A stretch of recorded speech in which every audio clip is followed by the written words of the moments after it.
नामदेव जी रोज जाते थे विठ्ठल का दर्शन करने और रोज प्रार्थना करते, मेरी मैया रोज भोजन बनाती है, आप कभी पाने के लिए आओ ना ठाकुर जी।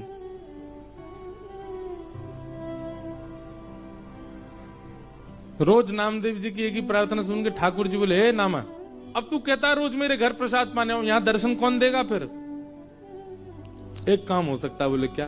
तू मेरी जगह खड़ा हो जा तो मैं जाऊं प्रसाद पाने। नामदेव जी बोले, ये कैसे संभव है? बोले, तू आना, मैं श्रृंगार करूंगा तेरा, बिल्कुल पंडरीनाथ बना दूंगा और फिर मैं जाऊंगा तेरे घर प्रसाद पाने। नामदेव जी बोले, कोई बात नहीं, मैं वंचित रहूंगा, मेरी मां तो प्रसन्न हो जाएगी। नामदेव जी पंडरीनाथ भगवान की जगह खड़े हो गए। अब भगवान सामने खड़े होकर बता रहे, ऐसे खड़े हो। नामदेव जी ऐसे खड़े हो गए। नेत्र बंद कर लो। बोले कर लिए। ठाकुर जी ने स्पर्श करके बिल्कुल श्याम वर्ण के जैसे ठाकुर जी वैसे बना दिया। अब ठाकुर जी बोले, अब तुम पंडरीनाथ हो गए हो?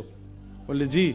अब याद रखना 3:30 बजे सुबह काकड़ा आरती होगी, मंगला आरती।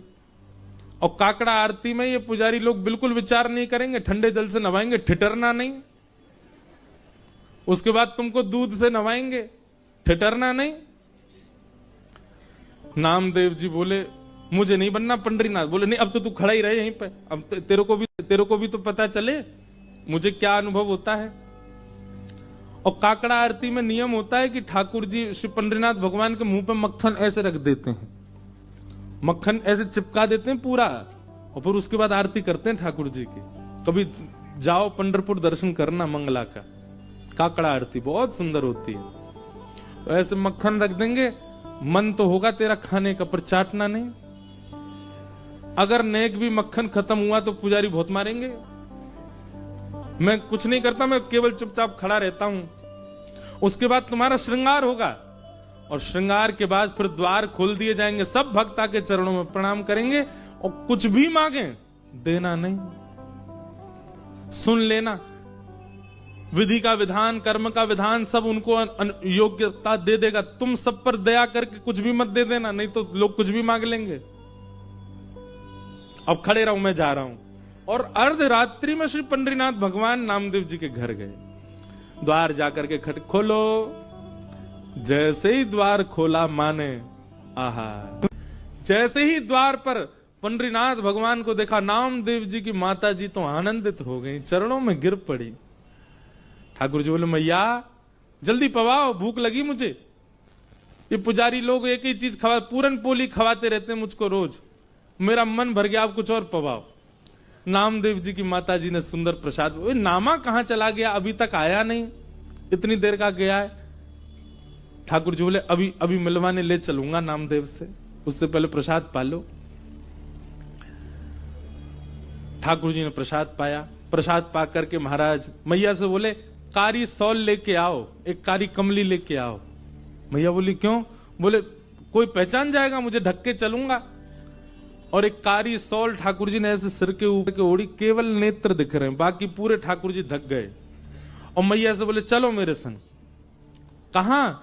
मंगला आरती हो रही है पंडरीनाथ भगवान की, और ठाकुर जी लाइन में खड़े हैं, जहां कतार में वैष्णव खड़े होते हैं, वहां नामदेव जी की मैया के साथ खड़े। नामदेव जी की मैया बोली, आप तो यहां खड़े हो, आरती किसकी हो रही है? बोले, नामदेव खड़ा है मेरी ओर मेरी जगह नामदेव खड़ा, आज उसकी आरती होगी और मैं उसका दर्शन करूंगा।